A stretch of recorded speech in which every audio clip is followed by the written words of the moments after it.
हरतालिका व्रत करताय, लक्षात ठेवा हे नियम, पूजा होईल सफल। हिंदू संस्कृतीत सौभाग्यप्राप्ती आणि सुखसमृद्धीसाठी अनेक व्रत केले जातात। त्यातील एक व्रत म्हणजे हरतालिका व्रत।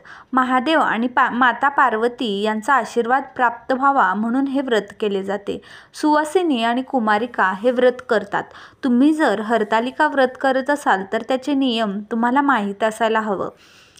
सौभाग्य प्राप्ती, ऐश्वर्य, सुखसमृद्धी यासाठी हरतालिका व्रत केले जाते। जन्मोजन्मी अखंड अहेवपण असावे, सौभाग्य असावे ही मागणी या व्रतात केली जाते। कुटुंबातील प्रत्येकाचा या व्रतावर विश्वास असून महिला आवर्जून हे व्रत करतात। या व्रताद्वारे सौभाग्याला मंगलमय मानणाऱ्या स्त्रिया मनोभावे श्रद्धेने विधिवत उमा महेश्वराचे पूजन करून आपल्या पतीसाठी सुदृढ निरामय शरीर आणि दीर्घायुष्य आणि अखंड सौभाग्यासाठी पूजा करतात।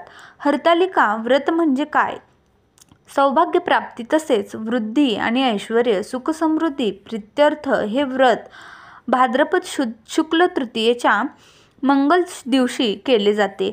आपस्तम ऋषीच्या सांगण्यानुसार तृतीय चतुर्थी संमिलित दिवशी हे व्रताचरण केल्यास स्त्रीला वैधव्य येत नाही आणि मुलं नातवंडांसाठी वंशवृद्धी होते अशी मान्यता आहे। या व्रतामध्ये शंभो महादेवाला श्रेष्ठ दर्जा देण्यात आलेला असून पार्वतीने सुखप्राप्ती हेतू हे व्रत आचरावे अशी सूचना केली असेही सांगितले जाते। हरतालिका व्रताचे नियम जाणून घेऊया। हरतालिका व्रताचे नियम। हरतालिका व्रत करत असताना हे नियम लक्षात ठेवा, म्हणजे तुम्हाला व्रताचे फल तुम्हाला निश्चितच मिळेल। हे व्रत सुवासिनी आणि कुमारिका यांनी करावे।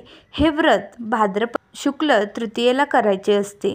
वटसावित्री, मंगळागौरी याचप्रमाणे हरतालिका पूजा सामुदायिक पद्धतीने करता येते। घरातील पूजेची जागा स्वच्छ असावी। पूजेचे साहित्य तांब्याचे किंवा चांदीचे असावे। डाव्या बाजूला पूजेचा तांब्या ठेवावा।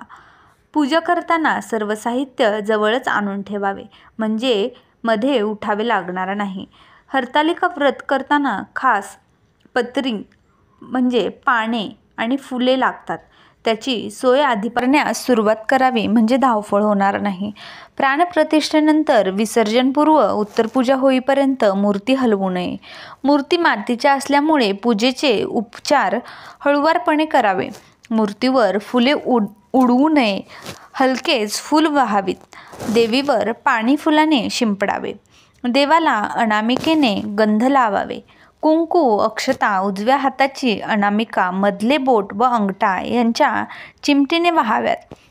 विड्याची पाने, उतानी व देठ देवीकडे करून देवीसमोर ठेवावीत। वर सुपारी ठेवावी। शेंडी देवीकडे करून नारळ ठेवावा। देवीच्या उजव्या बाजूला घंटा, डाव्या बाजूला समई आणि तुपाचा दिवा निरंजन उजव्या बाजूला ठेवावा। उदबत्ती निरंजनाजवळ ठेवावी। पूजेला प्रारंभ करताना समई प्रज्वलित करावी, निरंजन पेटवावे। देवीच्या मूर्तीवर प्रकाश पडेल अशा पद्धतीने उदबत्ती, निरंजन, कापूर आरती ओवाळावी। डाव्या हाताने घंटानाद करावा। श्री हरतालिका व्रत कथा वाचावी, त्यांचा इतरांनाही लाभ घेऊ द्यावा। आरती म्हणावी, त्यानंतर देवीला महानैवेद्य दाखवावा। पूजा करणाऱ्या महिलेने संपूर्ण दिवस उपवास करावा। शक्य असल्यास पाणीसुद्धा पिऊ नये। रात्री जागरण करावे। पूजेनंतर मात्र माता पार्वतीच्या नावाने एक सुवासिनीची खणनारळाने ओटी भरावी। दुसऱ्या दिवशी सकाळी उत्तरपूजा होईपर्यंत समई पेटलेली असावी। उत्तरपूजेनंतर हरतालिकेच्या मूर्ती, देवीवर वाहिलेली फुले, पत्री समुद्र, नदी, तळे किंवा वाहत्या पाण्यामध्ये विसर्जित करावे। दुसऱ्या दिवशी सकाळी उत्तरपूजा करून व्रताचे पारणे करावे। हे व्रत अत्यंत प्रभावी असून शुभकारक, सौभाग्य रक्षण आणि सौभाग्य संवर्धन करणारे आहे। यश, आनंद, कीर्ती, सुख, ऐश्वर्य, वैभव प्राप्त करून देणारे हे एक महान सौभाग्य व्रत आहे। प्राचीन काळापासून महिला हे व्रत करत आलेल्या आहेत। पतीचे प्रेम कायम राहावे, पती आरोग्यवान राहून त्याचे आयुष्य वाढावे म्हणून पतिव्रता स्त्रिया हे व्रत मोठ्या निष्ठेने आणि भक्तिभावाने करतात। व्हिडिओत सांगितलेली माहिती जर तुम्हाला आवडली असेल तर व्हिडिओला एक लाईक नक्की करा। तसेच तुम्ही पहिल्यांदाच माझ्या चॅनलवर आला असाल तर चॅनलला नक्की सबस्क्राईब करा। धन्यवाद।